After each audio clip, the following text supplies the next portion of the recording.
What's up, Steelers Nation? You might want to sit down for this one because today we've got the biggest story to hit Pittsburgh in years. Tyreek Hill, the cheetah himself, is reportedly signing with the Pittsburgh Steelers in what is being called the franchise's biggest signing ever. Yeah, you heard that right. Tyreek Hill, one of the most explosive players in the NFL, could soon be wearing the black and gold. Whether you're hearing this at work, in your car, or scrolling through your feed, this isn't just another free agent signing. This is the kind of move that could completely shift the balance of power in the AFC. So let's break it down, piece by piece. First off, let's talk about what this means. Tyreek Hill is not just any wide receiver. He's a six-time Pro Bowler, a Super Bowl champion, and arguably the most dangerous deep threat in the league. His combination of speed, agility, and football IQ is virtually unmatched. And now, he could be catching passes from Aaron Rodgers? That is an absolute nightmare for defensive coordinators across the league. Reports say the deal could be worth somewhere around $85 million over 3 years, with roughly $60 million guaranteed, making it the richest non-quarterback contract in Steelers history. That's right. This tops the contracts given to legends like Antonio Brown and TJ Watt. The Steelers front office isn't playing around anymore. They want to win. And they want to win now. Now, there's still some debate about how far along this deal actually is. Some sources say it's all but finalized. Others suggest the two sides are still ironing out the finer details, but the intent is there. Regardless, there's no denying that Pittsburgh is aggressively going after Hill. And honestly, it makes perfect sense. We've seen this franchise build through defense for years. The Steel Curtain legacy, hard-nosed football, grinded-out wins. But this is a new era. You bring in Aaron Rodgers, you bring in DK Metcalf, and now possibly Tyreek Hill?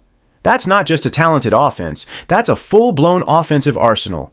Think about the pressure this puts on opposing defenses. DK Metcalf on one side, big, physical, hard to jam. Tyreek Hill on the other, blazing fast, unpredictable, can score from anywhere on the field. And then you've got Rodgers slinging the ball, still with some of the best touch and decision-making in the game. It's like giving a Jedi a lightsaber made of fire. Defenses are going to be forced to choose. Do you double Metcalf and leave Hill one-on-one? Or do you bracket Hill and risk Metcalf bodying your corner for a 30-yard gain? There's no right answer, and that's what makes this so scary. Let's also not forget how Hill changes the game even when he doesn't touch the ball. His presence alone forces safeties to play deep. Linebackers freeze on play action. Even screenplays become dangerous when Hill is on the field. Pittsburgh's run game, which has been inconsistent at times, suddenly opens up. Najee Harris might finally see those wide running lanes we've been waiting for. And if you're a slot receiver or tight end, you're feasting in the middle because the defense is stretched beyond capacity. Rodgers isn't the same QB he was in 2014, but he doesn't need to be. He just needs time in the pocket and someone who can break a defense open. Hill gives him that. It's a classic 1-2 punch. Rodgers with the brain and the arm, Hill with the speed and separation. And don't underestimate how much Hill's experience in big games will help the Steelers' young locker room. He's been to multiple AFC championships, he's won on the biggest stage, and he knows how to rise to the moment. That kind of leadership matters. Now, some fans are understandably cautious. They're wondering, is Hill still in his prime? Is he worth this kind of money? And most importantly, can he stay healthy? All valid questions, but let's be real. Hill's production hasn't dipped. In fact, he's put up career-best numbers in recent seasons despite switching teams and offensive systems.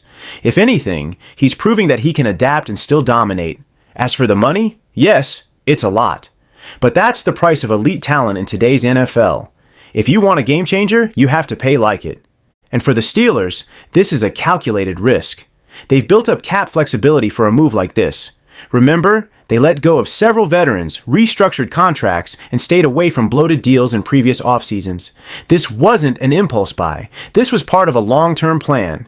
You don't bring in a guy like Rodgers unless you're planning to compete immediately. Signing Hill would be the final piece of that puzzle. The cultural fit is also an interesting angle. Mike Tomlin is a coach who values high character and discipline. While Hill has had off-the-field controversies earlier in his career, by most accounts he's matured and become a reliable leader. In Kansas City and Miami, teammates often praised his energy and work ethic. In Pittsburgh, where accountability is everything, he'll be expected to buy into the system. And if he does, this locker room could become one of the most unified, explosive, and dangerous in the league. Another thing to consider, what message does this send to the rest of the AFC North? The Bengals, Ravens, and Browns just got put on notice. The Steelers aren't sitting back anymore. They're not rebuilding, they're reloading. You can bet that this will shake up how those teams approach the rest of the offseason. Lamar Jackson might be the reigning MVP and Joe Burrow's a phenom, but with Rodgers, Hill, and Metcalf on the same offense, Pittsburgh just became the scariest team on paper. We also have to mention the fans. Steelers Nation has been begging for this kind of aggressive, all-in approach. For years, they watched other teams make splashy moves while Pittsburgh played it safe. But this? This is different. Social media is already buzzing. Steelers Twitter is lit up with fans posting mock-ups of Hill in a Steelers jersey, fantasy lineup predictions, and championship declarations. It's not just excitement, it's belief. Belief that this team finally has the firepower to go toe-to-toe with Kansas City, Buffalo, and yes, even San Francisco if they meet in February. That's all for now. Steelers Nation. This is one of those stories that could redefine the season. So what do you think? Are you excited? Nervous? Do you think this is the right move? Or too big of a risk? Hit those comments and let me know. And don't forget to like the video if you enjoyed this breakdown. Subscribe for more updates because you know we'll be tracking every development in this story and beyond. Until then, stay locked in, stay loyal. And as always, here we go, Steelers. Here we go.